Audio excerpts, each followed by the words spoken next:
politique dans toute franchise. Adrien Gendre, vous recevez ce matin Marine Tondelier, secrétaire nationale des écologistes. Bonjour à tous les deux. Bonjour Maud, bonjour Marine Tondelier. D'abord, la mort du pape, on le sait peu, mais il se trouve que vous êtes une catholique pratiquante. Hier, le président français a salué un homme qui, je cite, a toujours été aux côtés des plus vulnérables et des plus fragiles. Est-ce que c'est aussi l'image que vous garderez du pape François ? Je crois que la question de savoir si je suis pratiquante ou pas n'est pas vraiment le sujet en tant que femme politique.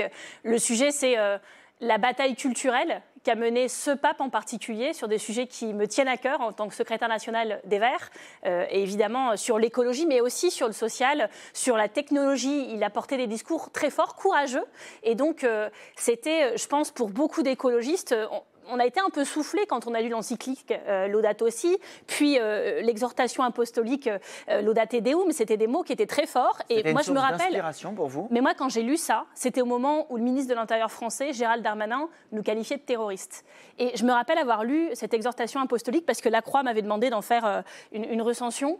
Et je m'étais dit, mais il a mieux compris l'écologie, le pape, que la plupart des politiques français. C'est un truc qui m'avait vraiment frappée.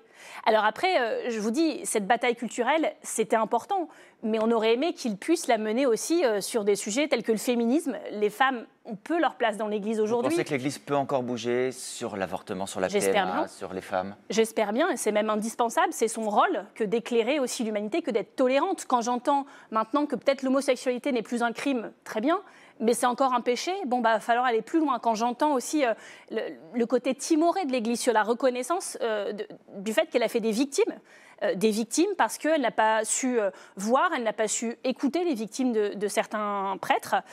Et puis, ce pape, il a été plus loin que d'autres sur ce sujet, mais il a refusé de mettre en place des mesures fortes. Par exemple, le fait d'avoir un tribunal pour les évêques qui auraient fait preuve de dissimulation, le fait de faire des saisines automatiques de la justice pour des cas de violences sexistes et sexuelles.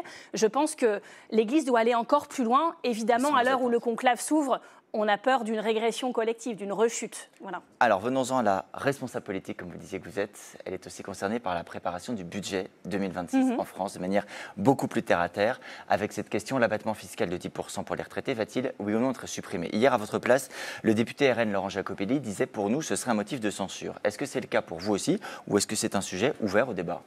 Je suis ravie de savoir que le Rassemblement national a besoin de motifs de censure. Nous, on en a tous les jours. Voilà, on se demande plutôt s'il y a des motifs de non-censure de ce gouvernement. Pour ce qui est de cette mesure en particulier, en fait, on se dit que ce gouvernement, ils ont quand même toujours besoin de boucs émissaires, quoi. Alors, c'est jamais les plus riches. Eux, on les laisse tranquilles. Et comme on ne touche pas à ceux qui ont le plus d'argent, du coup, on doit aller chercher d'autres. Là, ça tombe sur les retraités. Moi, je veux bien qu'on regarde la situation des retraités en France, qui est peut-être plus favorable pour certains retraités que pour certains actifs. Mais franchement, je me dis, ça va faire en sorte qu'il y a 18,5 millions de retraités qui vont payer plus d'impôts, cette mesure. C'est-à-dire tous les retraités imposables. Ça va faire en sorte que 500 000 retraités qui n'étaient pas encore imposables vont le devenir. Est-ce que c'est juste ? Franchement, j'en suis pas persuadée.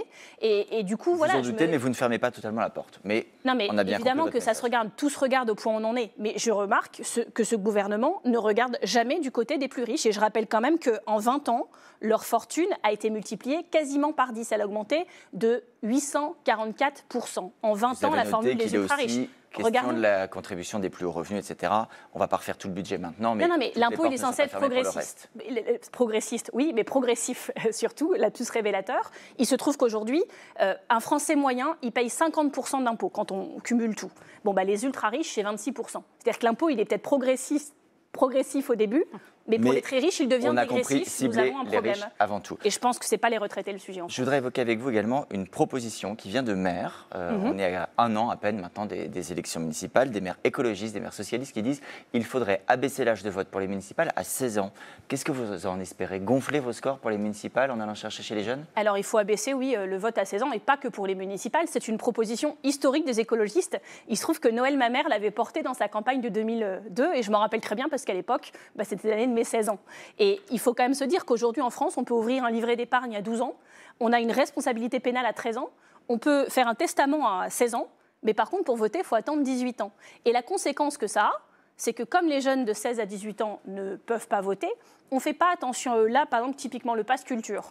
On vient de supprimer le pass culture pour les moins de 17 ans et de le raboter à partir de 17-18 ans. Par souci d'économie en énergie. Bon, typiquement, Monsieur Jacobelli, il n'a pas hurlé sur votre plateau. Pourquoi? Parce que les jeunes de moins de 18 ans ne peuvent pas voter. Sur Parcoursup, sur le SNU, sur l'uniforme à l'école, je pense qu'ils sont concernés aussi et qu'ils doivent pouvoir s'exprimer. Et surtout, je le dis, on se plaint de l'abstention.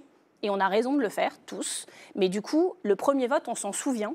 Et qu'il ait lieu à 16 ans, quand on est censé encore être scolarisé, être au lycée, ça permet aussi un apprentissage de la citoyenneté dans des cercles en dehors de la famille. Et donc, ça permet de se forger son opinion, qu'on apprenne à l'école comment on vote et de le faire. En même temps, je pense que c'est fondamental pour l'apprentissage de la citoyenneté. Les villes écologistes, il ne vous a pas échappé qu'il y a quelques jours, le patron de Safran, Olivier Andriès, vous a ciblé tout directement. Je rappelle pour nos téléspectateurs, il a visiblement gardé un très mauvais souvenir de l'implantation d'un site à Rennes, qui est une ville socialiste avec des élus écologistes dans la majorité. Il disait, chaque fois que l'on aura un choix de localisation à l'avenir, d'une usine notamment, je bannirai une offre faite par une ville détenue par une majorité écologiste. Ça vous est indifférent ou ça vous fait réfléchir? Ça me fait beaucoup réfléchir à la croisade que certains industriels engagent contre des écologistes, à tort. Je rappelle la situation à Rennes, parce qu'on en a peu parlé. Rennes, il y a un site Stellantis qui ferme. La collectivité rachète la friche, comme beaucoup de collectivités le font, en disant, sur ce site, mesdames et messieurs, nous nous engageons à installer des entreprises durables, de transition écologique, donc soit de mobilité décarbonée, soit de construction durable. 1 heure avant l'annonce du pacte avec Safran, les écologistes sont informés 1 heure avant de la sortie de ce communiqué de presse. Ils disent... Excusez-moi, mais par rapport à ce qu'on a voté, c'est-à-dire on veut des industries durables, c'est pas exactement ce qu'on s'était dit, puisque l'aviation, c'est 5% du réchauffement climatique dans le monde. Lui, il remet en cause le pilotage des écologistes dans toutes les villes écologistes. Vous avez entendu, il ne dit pas juste Rennes, il dit toute ville détenue par une majorité écologiste. Donc déjà, quand il dit qu'il s'est fait jeter des tomates, je rassure tout le monde que c'est une image de sa part. Juste les écologistes ont dit que ce n'était pas le deal sur ce site. Rien n'a changé, même quand il y a 500 emplois en jeu. Déjà, nous, les tomates, on ne les gaspille pas, on les mange. Et que l'été, quand c'est de saison. Donc ça, c'est faux. La deuxième chose, c'est qu'il était aussi en discussion avec la métropole de Lyon, qui est aussi dirigée par les écologistes, qui lui faisait vraiment, qui lui déroulait un tapis rouge. Parce que nous, on est pour l'industrie. Qui s'est opposé à l'implantation à Lyon? C'était Laurent Wauquiez, qui a supprimé toutes les subventions à Safran. Donc pas de souci et là, on avec les a moins entendus. Nous aimons l'industrie, mais nous voulons... L'emploi, c'est la clé. Un dernier mot. Et la qualité de l'emploi, c'est important aussi. Un dernier mot. Vous avez été réélu ce week-end secrétaire national des écologistes. Je vous le confirme. 73% des voix. Ça vous attire quand même quelques critiques en interne. La députée écologiste Sandrine Rousseau disait il y a quelques jours dans le Figaro, Marine a sa hype, mais nous sommes quand même en train de devenir, comme le parti Renaissance, centré autour d'une seule personne, mais sans projet. Qu'est-ce que vous lui répondez? Moi, ça fait longtemps que je ne commande plus les provocations de Sandrine Rousseau sur les plateaux, donc je ne vais pas faire ça ce matin. Ce que je dois vous dire, c'est que j'ai été très émue par ce score, parce que vous savez, des fois, les journalistes, ils essayent un peu d'écrire le récit à notre place, et donc je lisais partout que les militants n'en pouvaient plus de moi, que c'était la catastrophe, qu'il n'y avait plus de confiance chez les Verts. Cette confiance, elle est renouvelée comme jamais elle ne l'a été. Le record du monde international du score d'une secrétaire nationale, c'était Cécile Duflot, qui avait fait 56%. Je fais 73%. Mais sans avoir clarifié. Alors, je veux bien qu'on m'explique encore une fois que tout va mal, qu'il y ait des gens qui ne sont pas d'accord, et en particulier Sandrine Rousseau, c'est possible. Si vous souhaitez avec ou sans LFI pour 2027. Voilà. On ne sait toujours pas si pour 2027 vous souhaiterez aller avec ou sans LFI.